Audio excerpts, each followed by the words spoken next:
Здравствуйте, это программа «Первая студия» Первого национального канала. Меня зовут Katerina Bulavinova, я медицинский эксперт детского фонда ООН UNICEF. И в гостях у меня Ellyn Ogden, всемирный координатор по эрадикации полиомиелита из Агентства развития США.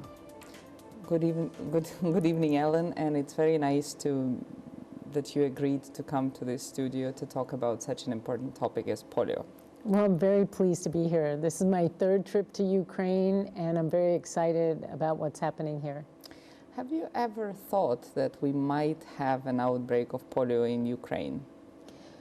Unfortunately, this was predicted several years ago. All of the immunization coverage data was telling us that Ukraine was headed in the direction of an outbreak. Many of the surveillance data was incomplete. We've been quite worried for a long time. So it's not unexpected, it's something very predictable. It's not unexpected, it's predictable, and the conditions were perfect for an outbreak. Tell me why polio is so important on the global agenda. Why polio? Why not something else? Polio eradication has an interesting history. Many people, including Albert Sabin, who helped invent the vaccine, believed that you could eradicate it very quickly using an army of volunteers for a very small cost. And so he sparked the imagination of Rotarians and people around the world to begin this battle against a disease that paralyzed, 350,000 children a year when we started the eradication effort in 1988. And so it was really a people's movement that got this started to begin with. The March of Dimes, an NGO in the US, raised money from the people to fund the development of the vaccine. Really? I never knew that, really? Yes, and so right from the start it was a people's movement. So it wasn't medical movement, it wasn't a medical movement, and it wasn't a government movement either.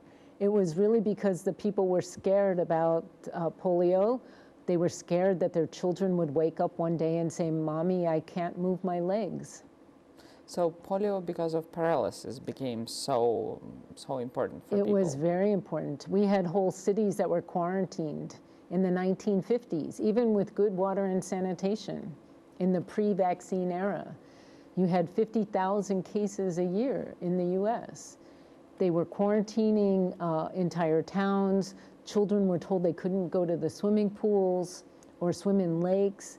Everybody was kept indoors. It was a very scary situation. It made the headlines.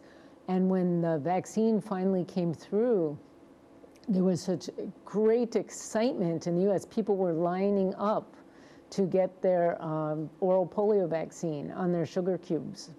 And it was a fantastic time, and people were enthusiastic and so excited about new vaccines and the medicines that could protect them from these debilitating diseases. And why are US now helping so much to other countries about polio?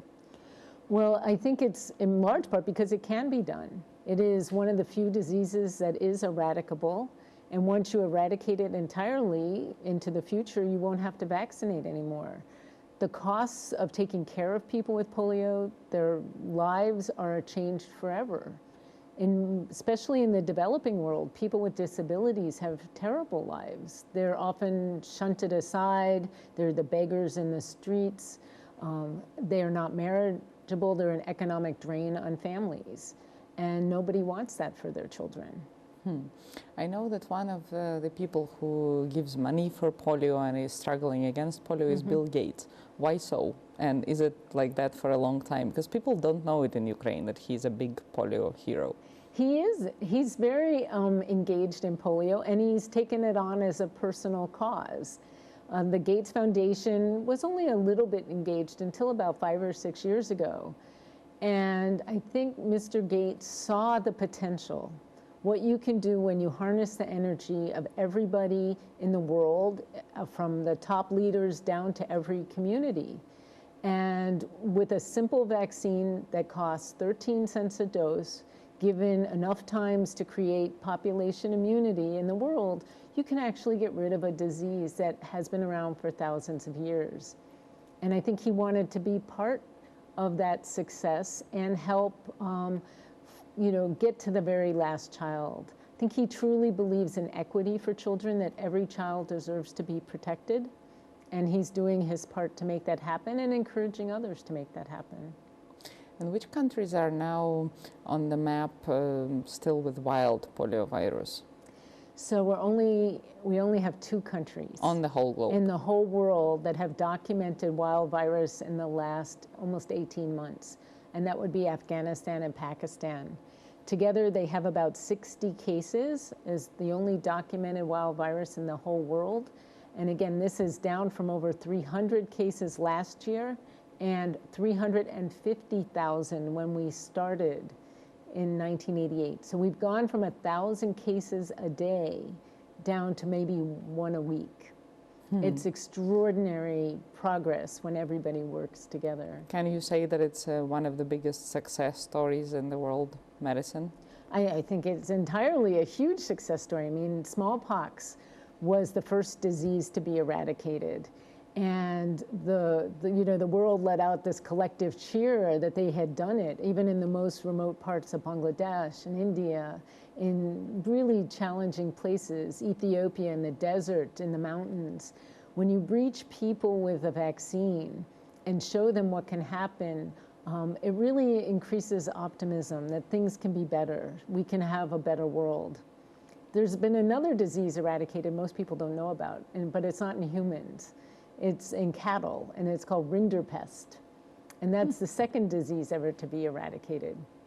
And now polio is on the list for the second human disease ever to be eradicated.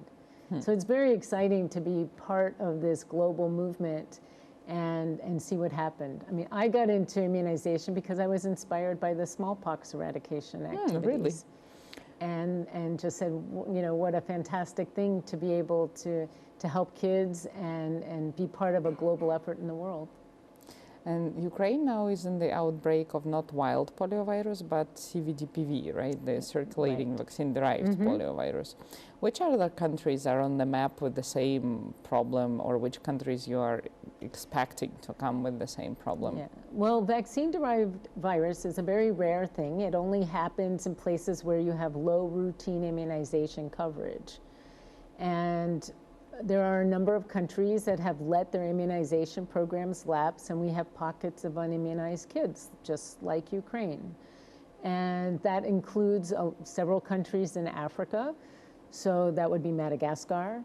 We've had cases on the Guinea-Mali border in the Ebola-affected areas, as well as in South Sudan. Nigeria has a history of vaccine-derived viruses as well. And in Asia, we're dealing with a couple of outbreaks, one in Laos and one in Burma or Myanmar. And how do you explain that Europe is not having any types of outbreaks like this? Well, we don't know that it's not having it, number one, because surveillance isn't strong in pockets. It's good in many places, but there are pockets of silent areas, even in Europe. There are places in Europe where there are low vaccination rates, and if the virus came in, it would cause an explosive outbreak, without a doubt. So the risk of outbreak is there in Europe?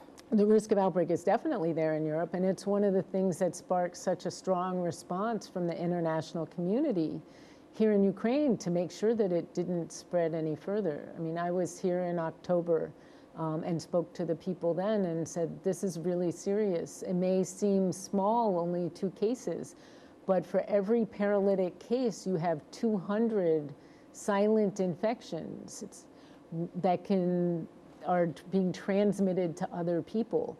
So that one case is the tip of the iceberg. There are 200 other people out there spreading it to other people and other people, and it goes, and it will spread without necessarily causing a paralytic case until it does. And it's very tricky. And is the refugee crisis in Europe bringing more risks to this or not?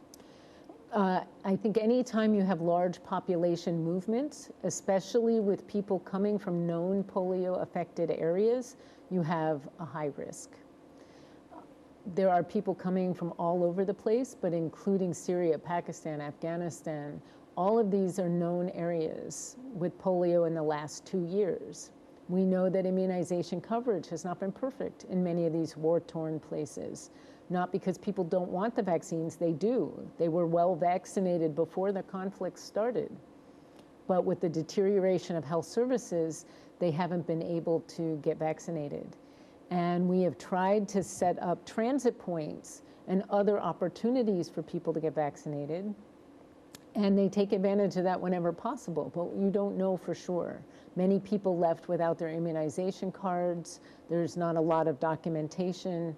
And so our rule of thumb is you vaccinate every time you can, regardless of your previous status, regardless of your routine immunization. You should get vaccinated at every opportunity, because that's how we build herd immunity so that virus transmission stops and you won't spread it into new areas. So getting kids on the move, whether they're refugees, IDPs, ordinary people in transit, migrant workers, pastoralists, all over the world, we have a specific strategy for immunizing people on the move, because that's one of the key ways for stopping international transmission. You travel a lot and you quite often go to the countries affected with polio. Have you ever taken additional doses of polio yourself prior to traveling? Oh, yes, not only prior to traveling, but also when I was monitoring polio campaigns and people were afraid of the vaccine. I would take doses myself. And on several opportunities, I brought my children with me to accompany me on the vaccination activities, and they took the vaccine. Additional doses for them? Additional doses, yes, absolutely. So you're not scared of oral polio vaccine? No, definitely not scared of oral polio vaccine. You can take oral polio vaccine many, many times. In India, sometimes it took 20, 30 doses to be fully protected. Whatever your body doesn't need, it doesn't use. But you can't get harm from it. There's no upper limit to the number of doses. The reason why I'm asking is that a lot of people in Ukraine unfortunately think that IPV is good vaccine, OPV is not good vaccine, because Europe doesn't use OPV anymore. How would you comment on that? Well, I think they're both excellent vaccines. They're both safe and effective, but they work a little bit differently. So the IPV is an inactivated, totally killed vaccine, and it creates really good protection against paralysis. But it doesn't have as good mucosal immunity in the lining of the stomach and other things. And that's how polio gets spread. It's fecal-oral transmission. So bad sanitation, even the tiniest little bit, can get into your mouth and replicate in your intestines, and you poop it out and it goes to the next person. The oral vaccine, because it's oral, coats the mucosal lining much better and stops replication and stops transmission.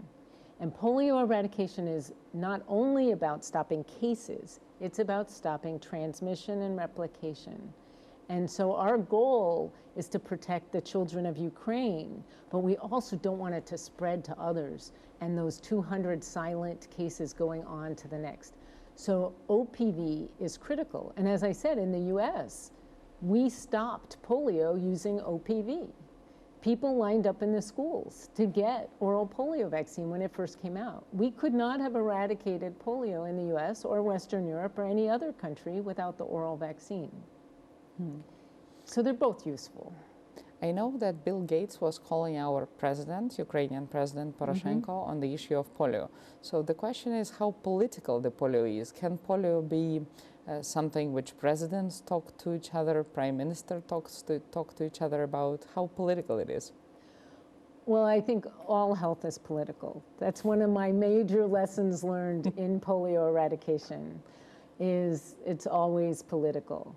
But it can be political in a very good way, because it does talk about things that you can accomplish. We just come out of these climate talks. When people can agree on things, and polio eradication is something all the countries in the world agreed to at the World Health Assembly in 1988.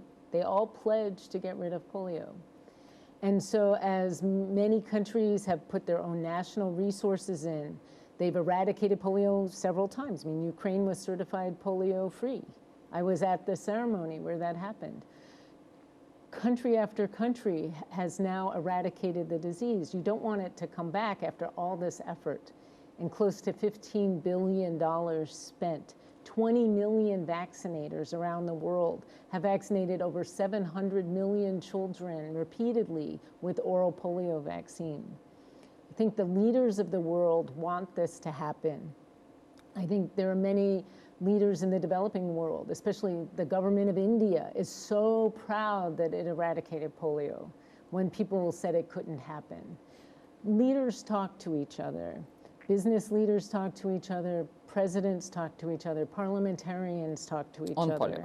On polio. In fact, I was just part of a delegation of Japanese parliamentarians went to Islamabad to see for themselves what the Japanese investment is in polio eradication in Islamabad. And they are so excited at the progress there that they've gone back and are raising more money. So there is quite a movement of people who want to see this through. So Ukraine is now in the middle of polio campaign, which goes, one people say successfully, other people say not so much successfully because of the coverage rates. And it was coinciding with the local elections as well, which was bringing a bit more difficulties. So in case the coverage rates are not going really high during the polio campaign, what can be the consequences in this scenario? Well, I think our goal, everybody has to keep in mind, is herd immunity. And in order to do that, every child needs to have many, many doses of polio. So the way we've done it is you get your normal doses and your routine immunization plus all campaign doses. And the current guidelines for outbreak response are about 5 national rounds, 3 to 5 national rounds, depending on what's happening. I think the people of Ukraine should expect to have a minimum of 3 rounds, maybe even 5 rounds of campaigns, because the routine immunization has dropped off very much since 2008. Some surveys are showing it 5–10%. A couple of other places it could be closer to 50%. But you know your own kids. Has there been vaccine of polio or any other antigen here? It's a very scary situation, not just for polio, but for many other vaccine-preventable diseases.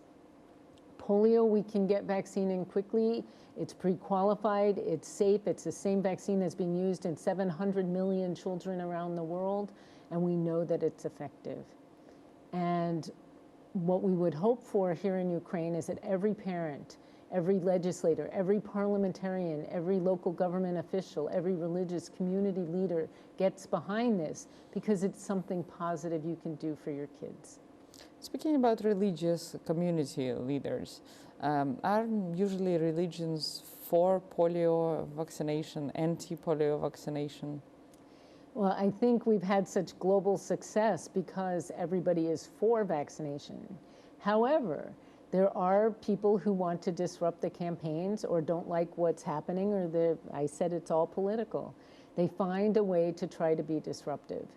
And in some countries, it has been Orthodox Christians. In other places, it's been Muslim extremists. It's been a whole variety of people. In northern Nigeria, it was government officials spreading false rumors about the vaccine in an effort to shut things down or to get their own way or to use it as leverage for some other situation. But one by one, we've countered those myths and false beliefs. We've demonstrated the safety of the vaccine. We've shown it can be effective in stopping transmission. And quite frankly, those that continue to believe in those false rumors, do a disservice to their children. Even in Muslim communities that have said, oh, it's not Islamic, we had the Hafiq Academy, which represents academics and people from all different parts of Islam, all the sects, came out with many decrees saying that the vaccine is not only safe and effective, but that parents have an obligation to vaccinate their kids. You have an obligation to protect them whenever you can. And if you don't do everything you can to protect them, then that's the wrong way to go. And I think many religions abide by those same beliefs, that you should do everything you can to protect your children. And how many countries participate now financially in this Stop Polio game? Dozens of countries participate. National governments put up their own money. The government of India puts in approximately $500 million a year. The government of Pakistan puts in money. Nigeria, almost all of the countries. For their own countries. Of their own money in their own, yes, in their own countries. The international community provides support for those countries that can't afford it, or fragile states, or really are more in need of assistance. So the key donors internationally from among donor nations include the Canadians, who've done a fantastic job all over the world, including here in Ukraine. It includes Japan, Germany, Norway and the Scandinavian countries, the British government, the UK, the Australians, have all contributed money. The EU puts in money for polio. And of course, the United States government has provided almost $2 billion since 1988 for polio eradication. And then, but there are foundations, the Gates Foundation, the UN Foundation, many other groups. It really is an international collaborative effort. In Ukraine, money for the vaccines were provided now by Canadian government, by EU and by US, basically. But what would be your advice to Ukrainian government? Do they need to have a specific budget line for polio, or specific kind of funds devoted to polio, not only in the routine immunization, but in general for polio? Or how would you suggest it to work for us? Well, I think the countries that have demonstrated commitment to immunization in general and to disease surveillance and to have a robust laboratory network have made their own investments. And quite often that means having a line item in the national budget that is sufficient to cover the vaccine costs, disease surveillance costs, laboratory costs for its entire vaccine preventable disease program. It's a requirement under the international health regulations and other international type treaties that the government of Ukraine has signed on to. I think where we need to have more focused effort is not just in making sure the budget line items are at the right level, but that they cover 100% of the needs of the people, and it's done in the most efficient way possible with the most cost-effective and safe approaches. And there are many examples of countries that have changed their procurement policies to adopt more modern standards that allow for accurate forecasting and state-of-the-art procurement activities to reduce any kind of what we would say leakage or misuse of funds, and to make sure that every dollar invested by the government goes to buy vaccines that actually end up in a child and saving a child's life. Those are very difficult things we know for many countries to do, and getting away from old-style procurement can be challenging. But I think that's the future of Ukraine, and it's the future of all countries that are experiencing difficulties. One of the biggest psychological problems now, talking to the patients, is that it's only 2 cases, nothing special, nobody is getting paralyzed massively. What would you say to people like that? I know on the surface 2 cases doesn't sound like a lot, but it could jeopardize an entire global effort. It means 2 kids got paralyzed that didn't have to be paralyzed. It means that 200 other people are getting infected just from each one of them, so 400 people are now unnecessarily infected and could affect many other people. As I said, it's the tip of the iceberg. 2 may not sound like a lot, but it's 2 that are unnecessary, and it's 2 that jeopardize a global program. And if it catches on in Europe, you could have literally thousands of paralyzed kids unnecessarily. This is what happened when Nigeria stopped vaccinating. In 2003 and 4, the government of Kano State decided that the vaccine wasn't safe. It was arbitrary. It was rumors. It was to leverage other things that they wanted from the national government. And it took over a year to convince people that the vaccine was safe and get them to take away the refusals. And the government finally had to retract their statement and restart the campaign at great embarrassment and great international shame to them. And the virus spread to 23 other countries and cost us more than $500 million to get, and thousands of children were paralyzed unnecessarily because of that one decision based on false rumors. The countries you were naming, which now still have wild poliovirus and which have CVDPVs, some countries of you named, are related to the military conflicts, different rebels, and Ukraine now as well has a military conflict, armed conflict. What would you say about this? How polio is going through conflict situations? How you can stop polio in the conflict situations? Well, it's one of the most remarkable things about polio eradication is that it has been successful in many, many countries undergoing armed conflict. So there's a long history in Central America with the Sandinistas, in Peru with the Shining Path, in Sri Lanka. All over the world there have been conflicts going on during the polio campaigns. And what it has often taken is somebody trusted and a good interlocutor who can negotiate with the various factions to agree on a way forward to not fight on the days of the polio campaigns. And I was very fortunate enough to be in a position many years ago in the Democratic Republic of the Congo to broker ceasefires between the three main rebel factions. Like a real in the East. ceasefire when people Like stop a real shooting. ceasefire to get all of these factions to stop shooting for the days of the polio campaign. And I met with the leaders of these three main rebel groups. Were you scared? I was very scared, and I had no security with me. I just went with my data slides. At the time it was slides, it was pre-internet and pre-iPads.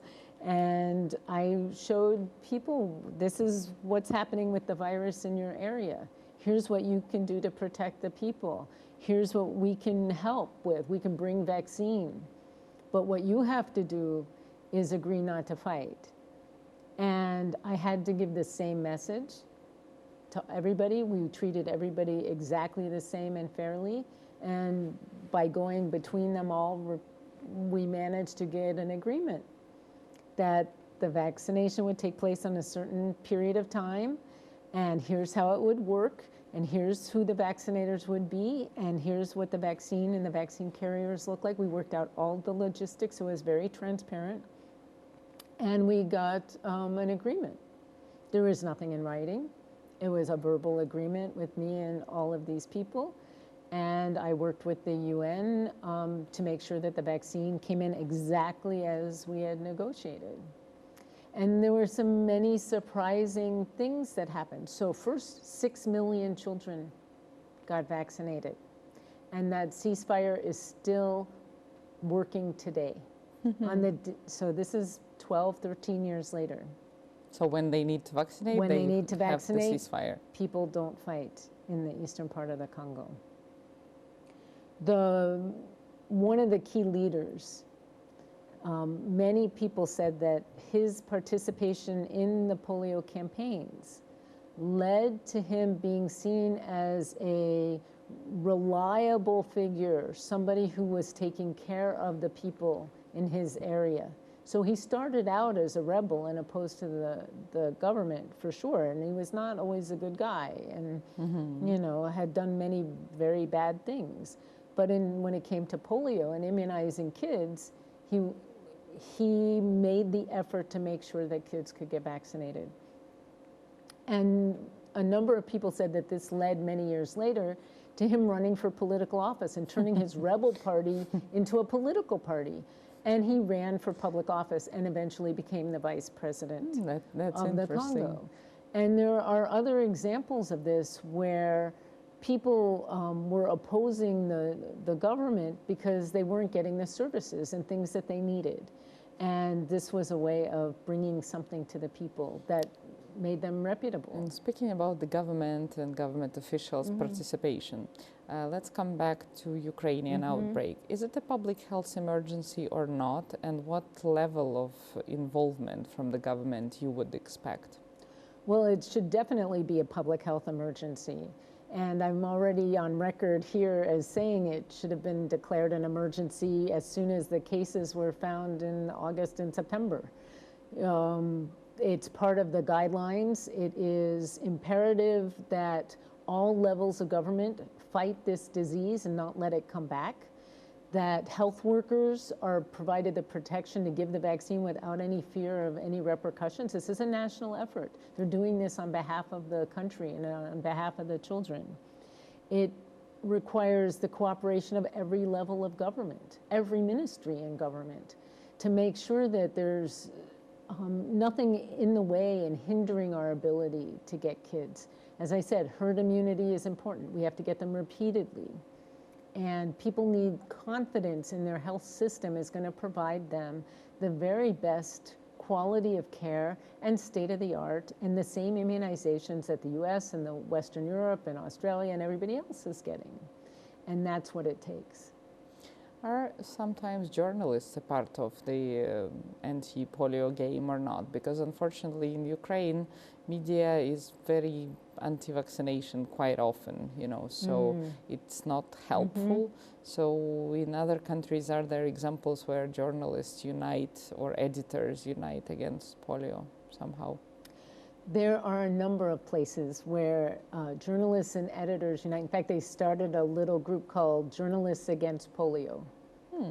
And they take it upon themselves to make sure that they are up to speed on the science, that they understand what's happening with the data, that they build a good relationship with the Ministry of Health, the UN organizations, academics, others who are knowledgeable about the virus and the vaccine and what's happening. And they have stopped just reporting people's reaction on the street, the man on the street thing, because it's not always accurate. Yes, it reflects people's feelings and what's happening, but it can also cause scare and panic, and it's not verified. And so by building up their own scientific knowledge and by having access to many sources of information, I think they are able to provide a very accurate and balanced approach and say what people's concerns are, because I think that's fair. I think it's important to express what people are feeling, but to be able to balance that and to be able to share with them what the current science is, what the 50 years of experience has been around the world in this, I think is a very valuable role that they can play to make sure that people do have accurate and appropriate information, that their fears and concerns and questions are answered responsibly. And if there's any concerns at all, that the medical community will stand up for them and make sure that their kids are well taken care of. We used to have international monitoring, let's say, for elections, for example, right? We used to have the international monitoring because of the conflict in Ukraine. So is there any international monitoring for polio? And if yes, then how it works? Is Big Brother watching us? Well, for polio? Each country is a little bit different. What we found to be more successful is independent monitoring from a group within the country that's not affiliated with the polio program itself. So you have independent monitoring, can be from the nursing or pharmacy students. It could be from the medical students. Many countries, it can be the teachers. Not international, but national inside of the country. It's all national. And international monitoring, how it works? Well, international monitoring, it's more observers than actual monitors. So if invited, international observers can come and look and see what's happening with the campaign and follow in most countries we do door-to-door campaigns. They're not just fixed sites. So you actually go with the teams and go door-to-door and see how they're interacting with the parents. And you talk with the supervisors about what they're doing and how they're teaching and nurturing the teams. You find out from communities, what are they hearing on the radio or TV? Did they know in advance about the teams? It's not meant to be punitive. It's really meant to identify where we have to strengthen training or supervision and close any remaining gaps. We have less than 1 minute up till the end of this program, so I wanted to ask you two things, but in really short way. What would you wish for Ukraine in this campaign? And if we have a chance to still keep our certification as a country free of polio or not? Well, the answer to that is almost the same. I wish very, very strongly that all children in Ukraine get enough polio doses now and all their routine immunization doses so that they're fully protected against vaccine preventable diseases. For certification, we need to make sure that we can prove that polio is gone from Ukraine, and we're not quite there yet. There are still silent areas, there's areas that are not up to international standards, environmental surveillance isn't strong enough. You would still have to convince me that it was gone, and that we're not quite there yet. So Ukraine has made remarkable strides since I was here last, and we want to congratulate everybody for that, but there's still a long way to go. Thank you very much for coming to this program, and we hope to see you here again. Это была программа «Первая студия», Первый национальный канал, и у нас в гостях была Ellyn Ogden, всемирный координатор по эрадикации полиомиелита от Агентства развития США.